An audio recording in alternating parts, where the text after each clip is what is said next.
राष्ट्रवादी काँग्रेस पक्षाचा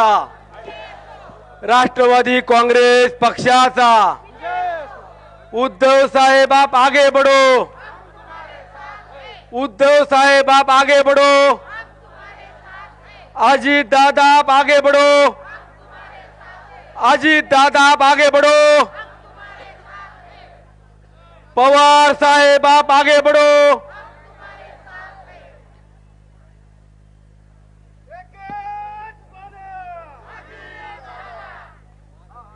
येत्या 26 तारखेला आपल्या चिंचवड विधानसभेची पोटनिवडणूक संपन्न होते आणि या विधानसभेचे महाविकास आघाडीचे अधिकृत उमेदवार आपल्या सर्वांचे लाडके नाना काटे यांच्या प्रचाराच्या निमित्तानं व्यासपीठावरती उपस्थित असलेले महाराष्ट्र राज्याचे माजी मंत्री,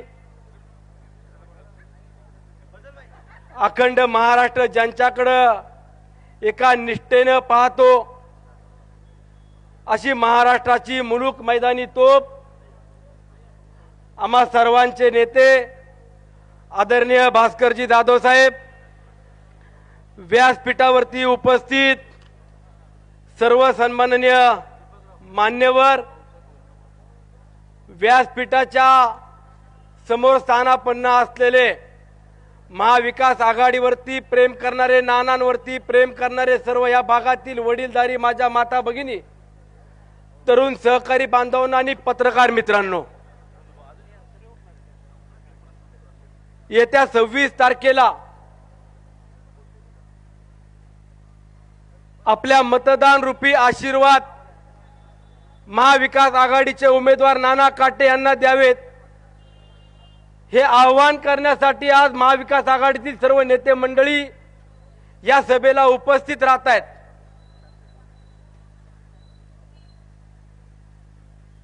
खरं तर या निवडणुकीची रणधुमाळी सुरू होत असताना राष्ट्रवादी काँग्रेस पक्षातील आदरणीय प्रांत अध्यक्ष जयंत पाटील साहेब असतील, आदरणीय दादा, सर्व पक्षातील वरिष्ठ नेत्यांनी एका विश्वासाने, जबाबदारीने या विधानसभेच्या निवडणुकीमध्ये निरीक्षक म्हणून माझ्यावरती एक जबाबदारी स्वीकारली आणि जबाबदारी देत असताना चिंचवड विधानसभेतील सर्व घटक पक्ष असतील, सर्व वडीलधारी असतील, या भागातील विकास कामांमध्ये ज्यांनी मोलाचं योगदान दिलं असे वडीलधारी असतील, या सर्वांना बरोबर घेऊन जायचं आणि महाविकास आघाडीचा उमेदवार कोण असेल त्या उमेदवाराची खऱ्या अर्थाने ओळख काय असेल हे सांगण्याचं काम माझ्यावरती पक्षश्रेष्ठींनी दिलं। राष्ट्रवादी काँग्रेस पक्षाकडून साधारणतः 10 इच्छुक उमेदवार होते आणि इतर काही 2-3 जण आपल्याकडे आयत्या वेळेला उमेदवारी मागत होते।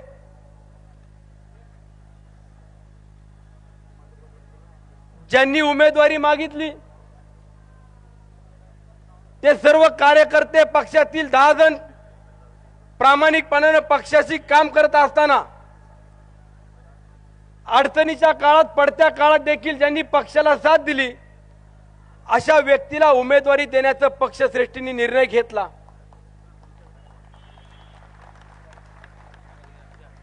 आणि एक निष्ठा असणाऱ्या नाना काटेंवरती सर्वांनीच, महाविकास आघाडीतील शिवसेना प्रमुख आदरणीय उद्धवजी ठाकरे साहेब असतील, प्रांत अध्यक्ष जयंत पाटील साहेब असतील, काँग्रेसचे अध्यक्ष नाना पटोले साहेब असतील आणि घटक पक्षांनी एकमुखी निर्णय घेतला आणि नानांची उमेदवारी जाहीर झाली। जाहीर झाल्यानंतर राष्ट्रवादी काँग्रेस पक्षातील इतर असलेल्या इच्छुकांनी प्रामाणिकपणाने कामाला सुरुवात केली, परंतु काही मंडळींनी आपली इच्छा एवढी व्यक्त केली की त्यांनी शिवसेनेशी आम्ही एकनिष्ठ आहोत सांगितलं. शिवसेना प्रमुख आदरणीय उद्धवजी ठाकरे साहेबांनी विनंती केली की महाविकास आघाडीचे उमेदवार नाना काटे यांना आपण जाहीर केलेले आपण माघारी घ्या. त्यांनी त्यांची निष्ठा दाखवली आणि बंडोपंत झाले. काँग्रेसच्या नेत्यांनी विनंती केली, राष्ट्रवादी काँग्रेस पक्षातील नेत्यांनी विनंती केली आणि संपूर्ण विनंती करत असताना देखील फक्त फॉर्म माघारी घ्या असं सांगितलं नाही साहेब. तर पिंपरी चिंचवड शहरामध्ये राष्ट्रवादी काँग्रेस पक्ष आणि महाविकास आघाडीला जनता साथ देतीये. भारतीय जनता पक्षाला उलथवून लावणार आहे. फक्त महाविकास आघाडीचा एक उमेदवार आणि भारतीय जनता पक्षाचा एक उमेदवार अशी समोरासमोर लढत होऊ द्या अशी देखील विनंती करत होते. बंडोपंतांना सांगितलं तुमचा सन्मान करू, तुम्हाला योग्य तो न्याय देऊ. आम्हाला काय न्याय देणार अशी भूमिका त्यांनी मांडली आणि त्यांना सांगितलं की येणाऱ्या 2024 ला आपल्याला लोकसभेची उमेदवारी देण्याचा आज शब्द देतो. जो शब्दाचा पक्का अशा आदरणीय अजितदादांनी शब्द दिला. बंडोपंत का ऐकायला तयार नाही. परत जाऊन भेटलो, आपल्याला अजून वेगळं काय पाहिजे का. त्यावरती नंतर सांगितलं की आपली स्थानिक स्वराज्य संस्थेतली असलेली विधान परिषदेची जागा की 4 ते 5 महिन्यात अवघ्या ती जागा रिक्त आहे. ती जागा राष्ट्रवादी काँग्रेस पक्षाच्या आमदाराची आहे. ती जागा तुम्हाला देतो. तरी बंडोपंत हालायला तयार नाही. खासदारकीची उमेदवारी देतो, विधान परिषदेची उमेदवारी देतो. मग सांगितलं मी आता दादांकडे जातो आणि दादांना सांगतो, दादा तुम्ही बारामतीचा राजीनामा द्या, त्याशिवाय हायतली जागा त्याला आता कुठली द्यायला नाही.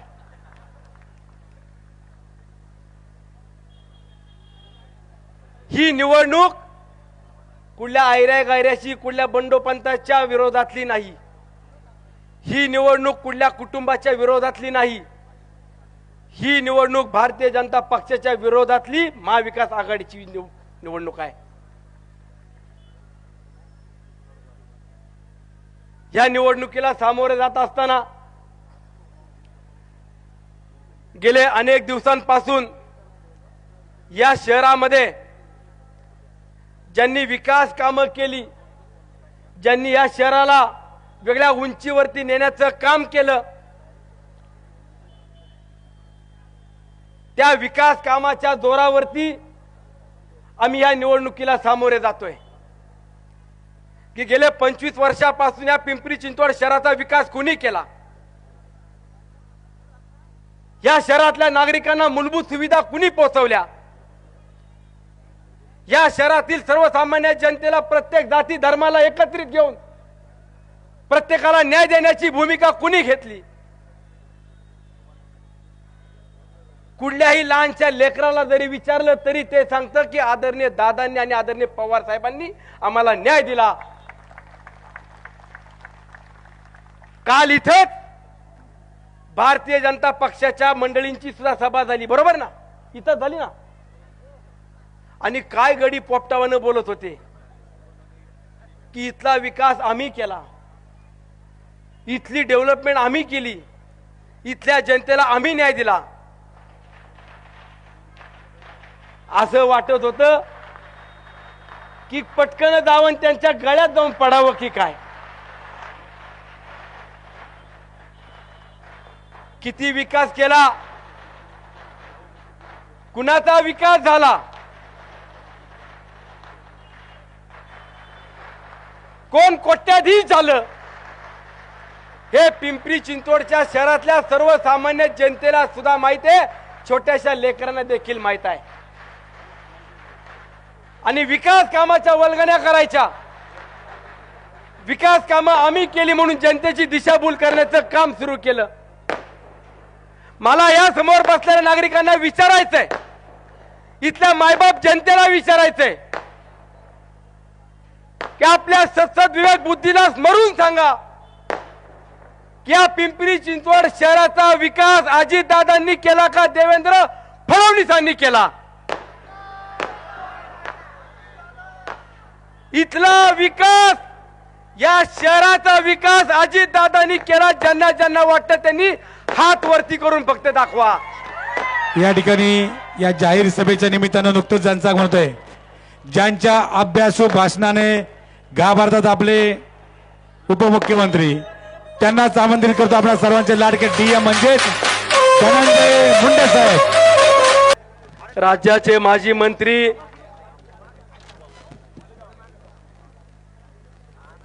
मुलूक मैदानी तोफ, आमचे बंधू आदरणीय धनंजय भाऊ मुंडे साहेबांचं आपण सर्वांनी टाळ्याच्या गजरामध्ये स्वागत करावं अशी आपल्याला विनंती करतो. आता खाली या.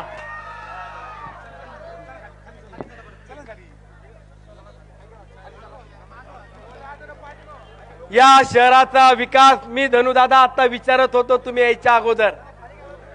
आता बास आपापसात नका बोलू रे. स्टेज मास्टर सगळेजण स्टेजवरचे उद्यापासून आपल्या ताकदीने उतरायचं.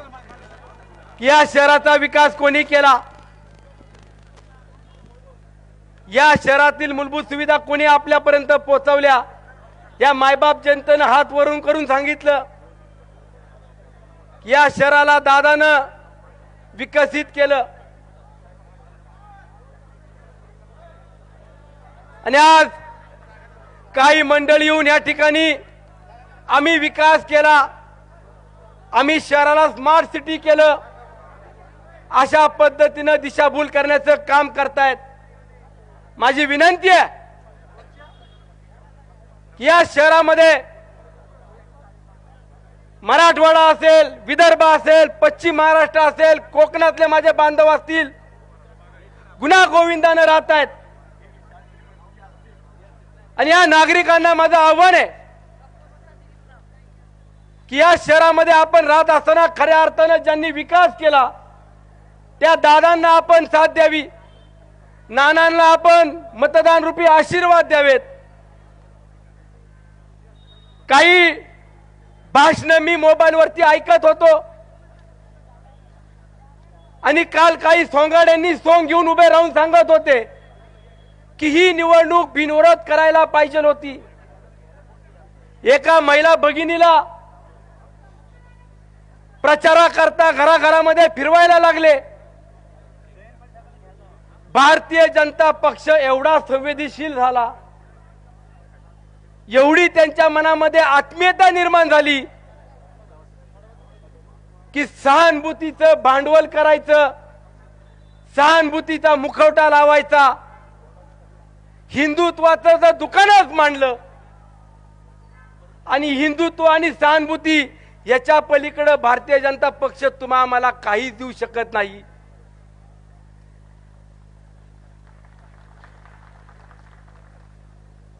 सहानुभूतीपूर्वक विचार भारतीय जनता पक्षाच्या विरोधात महाविकास आघाडीने करायला पाहिजे होता. पंढरपूरची निवडणूक पोटनिवडणूक झाली.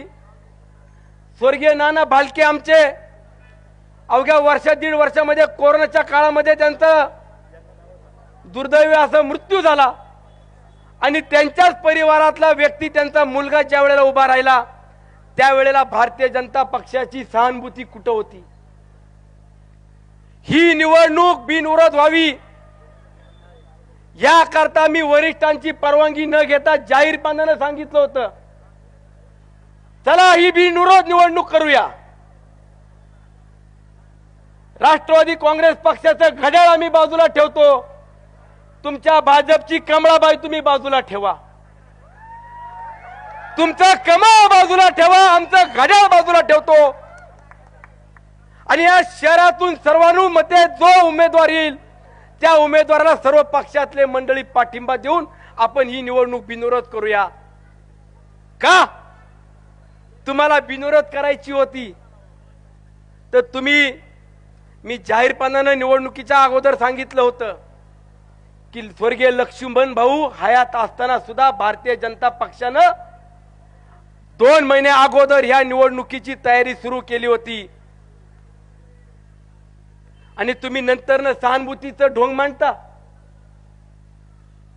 स्वर्गीय लक्ष्मण भाऊ फक्त भारतीय जनता पक्षाचे नव्हते, त्या पिंपरी चिंचवड शहरातल्या प्रत्येक व्यक्तीचे देखील ते लोकप्रतिनिधी होते.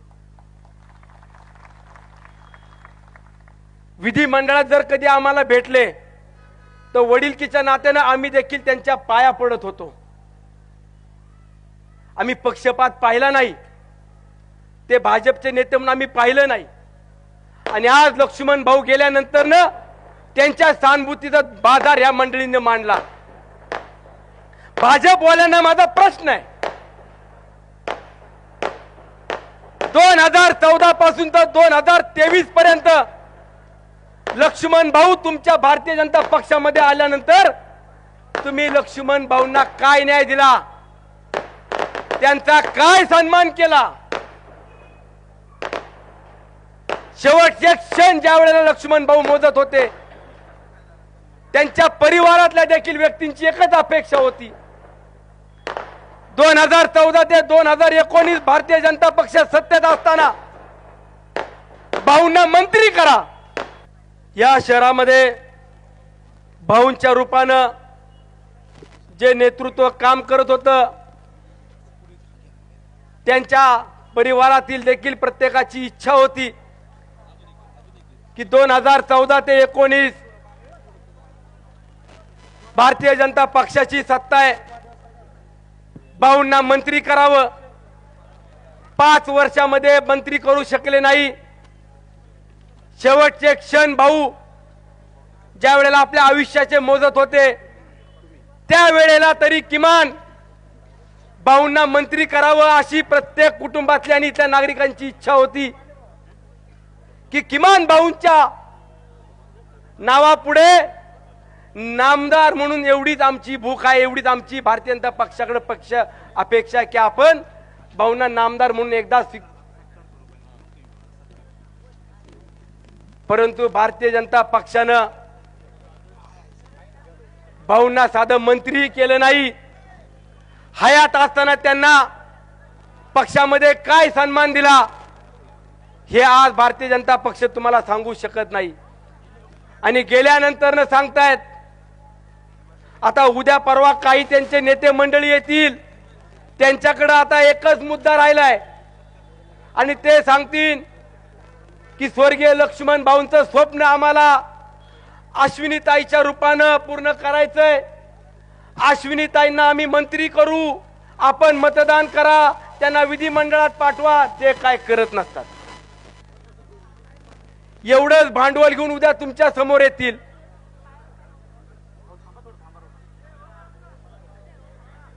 आपल्याला विनंती आहे की कुठल्याही भूलथापांना बळी पडू नका. इथली जनता सुज्ञ आहे. इथल्या जनतेला विकास कोणी केला, आपल्या अडीअडचणीच्या काळात कोण उभं राहिलं, आपल्याला कुणी न्याय दिला हे आपण सर्व मंडळीत ज्ञात आहात. एका बाजूला सहानुभूती दाखवायची आणि काही मंडळीने आता काल नवीन एक बातमी आली की सहानुभूती आहे की नाही माहित नाही, पण 3000 रुपयाने मताला पैसे द्या आणि मत विकत घ्या, ही भाजपनं नवीन स्ट्रॅटेजी आखली आहे. जर 3000 दिलं तर ते बिंदास घ्या, घाबरायचं कारण नाही, आपलेच आहेत. आणि जर कुणाला मिळाले नाही तर मला सांगा, कारण माझं तिकडं अजून बी कॉन्टॅक्ट आहे. काल तर माझ्या ताईलाच घेऊन आले, काल माझ्या पंकजा ताईला घेऊन आले. अरे बाबा, ती माझी ताई आहे, ती माझ्या धनुदादाची ताई आहे, माझी ताई आहे. आमचा दादा मोठा आहे, काळजी करायचं नाही. माझ्या मराठवाड्यातल्या, माझ्या उत्तर महाराष्ट्रातल्या, माझ्या पश्चिम महाराष्ट्रातल्या, माझ्या कोकणातल्या जनतेला, मायबाप जनतेला सांगतो, तुमची मुंडे साहेबांवरती जर श्रद्धा असेल, तुमचं धनुदादावरती प्रेम असेल, तुमचं पंकजाताईवर प्रेम असेल, तर भारतीय जनता पक्षाच्या उमेदवाराला मतदान करू नका. ज्यांना 5 वर्ष माझी पंकजाताई दिसली नाही, त्यांना काल मराठवाड्यातल्या बीडच्या मतदारांना आव्हान करायला इथं आणलं. राष्ट्रवादीचं महाविकास आघाडीचं व्यासपीठ आहे, मी जाहीरपणानं सांगतो की जोपर्यंत पंकजाताईला मंत्री करत नाही तोपर्यंत भाजपला मतदान करू नका. काय धनुदादा, आपण क्या किसी को डरता नाही दादा. ते काय आपल्या ताईला मंत्री करत नसत्यात, ते फक्त मता करता ताईला फिरवत्या. माझं प्रेम मुंडे साहेबांवरती, मुंडे कुटुंबावरती काय आहे वेगळे. मोठ्या भावासारखं धनुदादा संभळते आणि ताई देखील भावासारखं संभळते, त्यामुळे आपलं प्रेम वेगळे. आणि म्हणून तुम्हाला सांगतो, मुंडे साहेबांची शपथ आहे तुम्हाला, भाजपला मतदान करायचं ना अजिबात. काय बी होऊ द्या, आपण खचायचंच नाही, समोर सांगितलंय. म्हणून आपण किती भूलथापा दिल्या तरी माझी हात जोडून विनंती आहे, या भूलथापेला बळी पडू नका. अहो, मला निरीक्षक म्हणून नेमलं साहेब. या पिंपरी चिंचवड शहरामध्ये 25 वर्ष ज्यांनी रक्ताचं पाणी केलं, ज्यांनी विकास कामं केली, त्यांची माणसं फोडली, त्यांना भाजपमध्ये घेऊन आमदार केली. ज्यांनी महापालिका जिंकली, ज्यांनी महापालिका मोठी केली, ज्यांनी महापालिकेच्या रूपातून या भागातल्या जनतेला सुविधा दिल्या, ती महापालिका देखील राष्ट्रवादी काँग्रेस पक्षाच्या ताब्यातून या भाजपच्या मंडळीने घेतली. एवढी विकास कामं जर माझ्या मावळ तालुक्यात असती तर मायबाप जनतेला सांगतो, भाजपवाली कवाच पोत्यात बांधून फिरून टाकली असती. आणि म्हणून ही निवडणूक राष्ट्रवादी काँग्रेस पक्षाच्या स्वाभिमानाची नाही, व्यासपीठावरच्या नेत्यांच्या स्वाभिमानाची नाही. ही निवडणूक पिंपरी चिंचवड शहराच्या विकास कामांच्या जोराची आहे. या निवडणुकीमध्ये विकास कामाला साथ देतात का पैशाला आणि धनशक्तीला साथ देतात, हे संपूर्ण महाराष्ट्र तुमच्याकडे पाहतोय. म्हणून तुम्हा सर्वांना विनंती करतो की येणाऱ्या 26 तारखेला नाना काटेंना घड्याळा चिन्ह समोरचं बटन दाबून आपण मताधिक्य देऊन विजय करावं आणि विकास कामांना साथ द्यावी. धन्यवाद. जय हिंद, जय महाराष्ट्र, जय राष्ट्रवादी.